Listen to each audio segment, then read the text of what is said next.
That's mad. Can't believe it. I actually finished the song. It's actually finished. I actually finished making a song on an iPad. Well, sort of. What a relief that was. Some parts of the process of making a song on this thing was just so much fun, but other parts were just downright painful, and I will reveal all in this video. Get it? All in? Because it's the name of the song. Never mind. Welcome back everybody to the series in which I am attempting to make a song on an iPad in Logic Pro. So record, produce and mix. And if you haven't yet watched the other videos in this series, then I will leave a link at the end of this video to those in case you feel like checking those out. So in this penultimate video, I wanted to cover vocal production on the iPad, as well as the workflow capabilities of Logic on the iPad versus the Mac, particularly around setting up your production for mixing and what makes sense to do on an iPad versus what just makes more sense to do on a MacBook. If you've watched my previous videos in this series, then you know that Logic on iPad, although great, just isn't cut out to be a full production workhorse like the Mac. Well, at least not yet anyway. So where do we draw the line between what works best on an iPad and what is best done on a Mac? Let's find out. Just a quick side note before we begin. As I've mentioned in previous videos, I will be giving away this Logic session as a free download in the final video in this series, completely for free. So for anybody watching that's fairly new to Logic on the iPad, or Logic in general for that matter, you'll be able to download the session and open it on your iPad or your Mac, play around with it, solo the different tracks and everything, and see how I made it essentially. And who knows, you might even learn something. Now, I've used Logic's stock plugins only to make this song because I wanted the session to work on anybody's MacBook or iPad. I wanted it to be accessible for everybody. So if you haven't yet hit that subscribe button, it might be worth doing so you don't miss the final video in this series, where you'll be able to download that free Logic template. And whilst you're down there, it's worth checking out if that notification bell is turned on so you don't miss the final video. Essentially, I'll include a link in the description where you can put in your email address, and I'll send you a link or something like that where you can download the session for free. Okay, back to this video. So a quick recap on progress to date. So a couple of months back, Apple released Logic Pro for the iPad, and naturally I thought it would be a good idea to set myself a challenge of making a song in this new version of Logic Pro on the iPad. And given that it had been a while since I'd released or made any new music, I thought that setting myself this challenge would be a good way of getting the creative juices flowing, with a goal in mind of making a radio-ready song to release as my next single, ideally. Well, my fellow viewers, that day is finally here, and I'll be honest, it took a lot longer than expected, for a few reasons actually. The main one being that I actually ended up finishing the song on my MacBook, and I'll go into more detail as to why I had to make that decision a bit later on in this video. But yes, the new single, All In, is out. Would mean the absolute world to me if you could take a listen. Let me play you the teaser now if you're unsure if you can be bothered.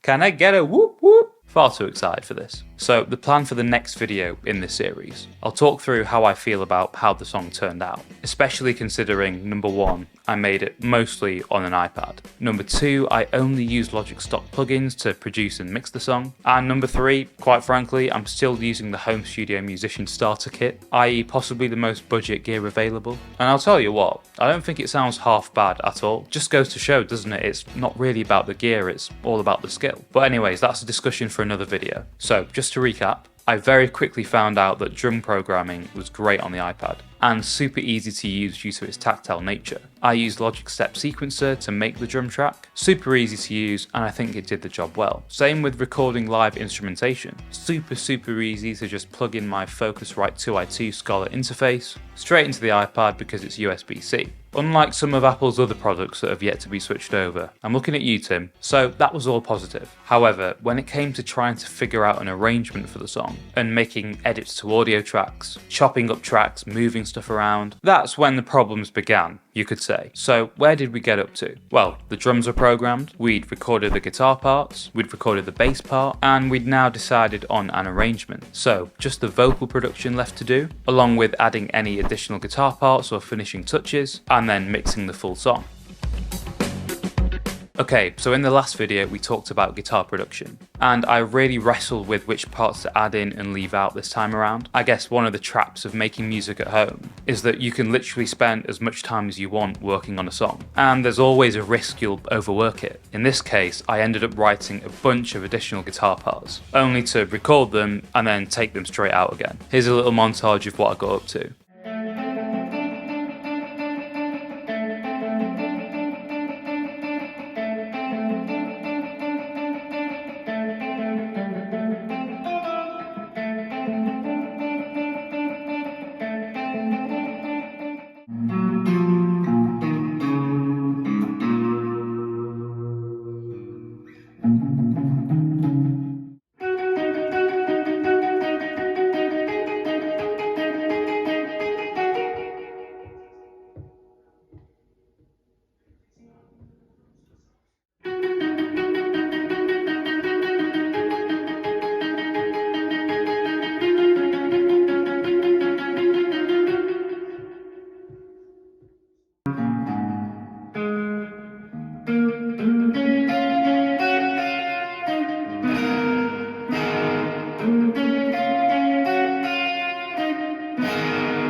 So as you can see, there was just this temptation to keep adding stuff. I ended up going back to basics with the song and only keeping parts that I actually felt added something to the production of the song, whilst letting it breathe also. I even actually added congas at the end of the song, which I eventually removed because they just came out of nowhere. And when I think about it, they actually made no sense in the context of the song.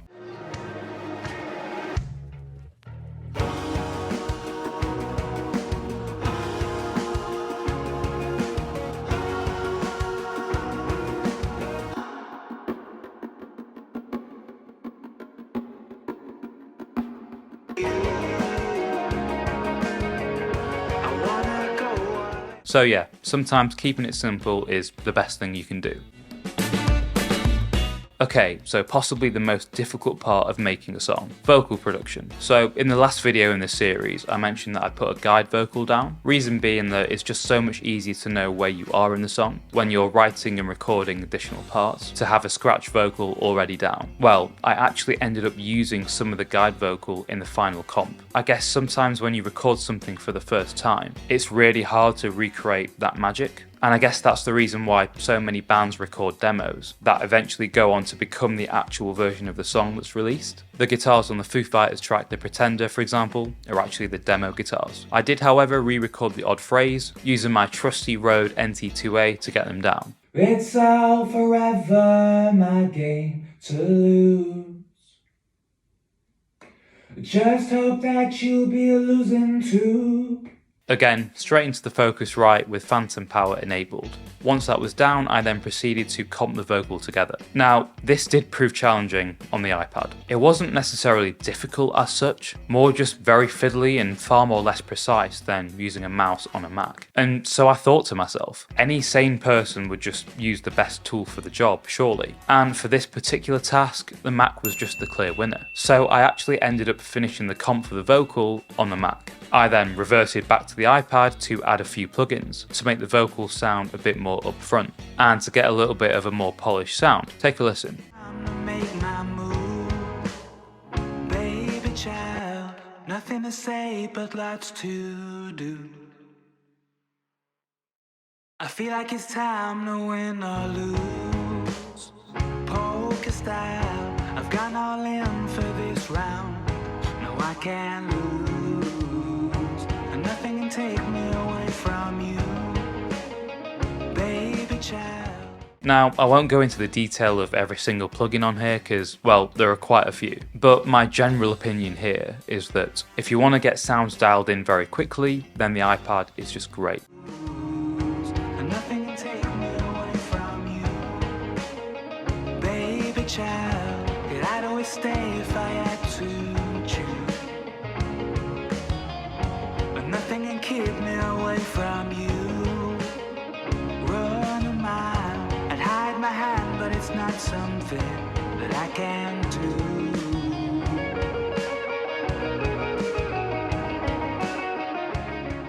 But to achieve a more refined sound and make those minor edits, I just feel way more comfortable doing that on a Mac still. The plugins are full size on a Mac, for example, so you have the micro settings of each plugin available to you straight away on the screen. There are no settings that are hidden away or simplified like they are on an iPad, so I just ended up doing what I thought was the more sensible thing, and finishing the vocal mix on the Mac. For this round, oh, it's all forever again to you. There's no beat in you. Oh, it's all forever my game to lose. Just hope that you'll be losing too. Lastly, to finish the production on the vocals, I did add a few real harmonies.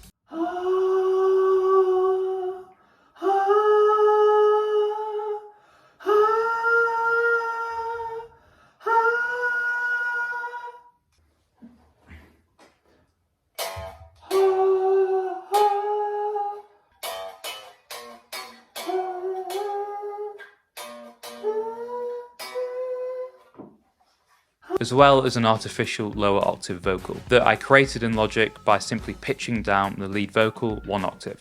Got all in for this round, oh,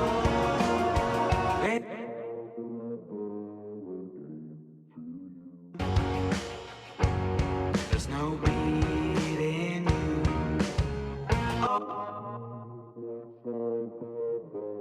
I came to lose. Okay, so everything has been recorded now, and the sound's roughly dialed in. So the key thing for me when preparing the song for mixing is balancing the parts. I mean, that's essentially what mixing is, right? It's bringing balance to all of the components that make up the song. And for me, by far the easiest way to achieve that is to group like parts together. So grouping all of the rhythm guitar parts, for example, by sending them all to one channel, which enables you to treat all of your rhythm guitars in one go. I sent all of the lead guitar parts to a different channel. I created another group for drums and percussion, another for bass, and another for vocals. That way I could balance each of these elements without having to tweak each track individually. Now, one thing has become abundantly clear when using Logic Pro on the iPad for me. As soon as your session reaches a certain size, it becomes incredibly difficult to manage everything on one small iPad screen. Now, rerouting tracks to buses in itself is a pretty straightforward task, but trying to do this at scale and then trying to find this stuff in the mix view, for me just wasn't really a great experience, and it was this particular task that just got me so frustrated with the iPad. And in the end, I just thought to myself, if I did the same thing on a Mac, how much time would I save? Realistically, quite a lot. So I just used the better tool for the job. I mean, when you have a 16-inch laptop screen or a monitor, you can just see everything that's going on in your session, and you just can't do that on the iPad. Well, unless you plug it into a monitor, of course. But then why would you use that setup? You may as well just use a computer in that case, surely. So there we go. Gotta say, it's been ups and downs, but I'm super happy all around that the song is now finished. And you can now hear the end result on Spotify. Go take a listen. Would mean the absolute world to me if you could take a listen and let me know what you think in the comments. I really hope you guys have enjoyed this series. Stay tuned for the final video coming next week, in which I'll cover off the final mix. I'll likely do a walkthrough of the Logic session as well, and I'll also cover in subsequent videos how I got the song mastered and how I released my song through my distributor, DistroKid. You know what? I'm actually really buzzing off what I've managed to create on this thing. This whole making a song on an iPad experiment has gone a lot better than expected. I've got to say, I was kind of expecting the worst, and I wasn't even sure if I would actually be able to make a song on this thing. But now that I've had the song finished for a few weeks now, I'm actually starting to think to myself, would I have ended up in a different place with the song if I'd have just done it on my MacBook anyway from the offset? Has using a different tool or medium to create the song resulted in a different outcome? You know what? I think it has. I think that using the iPad to create the initial drum track for the song, and that whole idea, plus the ability to get guitars down really quickly and dial in sounds very quickly, has made this song sound unlike anything I've actually released before. So having said that, if you're in a dry patch with your creativity, and nothing you're creating is really getting you excited, or if you've been using Logic on Mac for a while, instead of changing DAW, or changing the usual stuff that people say to get your creative juices flowing again, try using Logic on the iPad, and see if it sparks any new life into your work, because for me, I kind of feel like it has. And with that said, if you did get something out of this video, please do hit that like button because it really does help me out. Subscribe if you're new, make sure you have notifications turned on. You do not want to be missing the final video in this series. Look out for the free download of the Logic session in the next video in this series, and if you did enjoy this video, then I will leave a link on screen to a few videos that you might want to watch next. But before you do that, go listen to my new song. I promise you, you're going to absolutely love it. Thank you ever so much for watching, and I'll see you in the next one.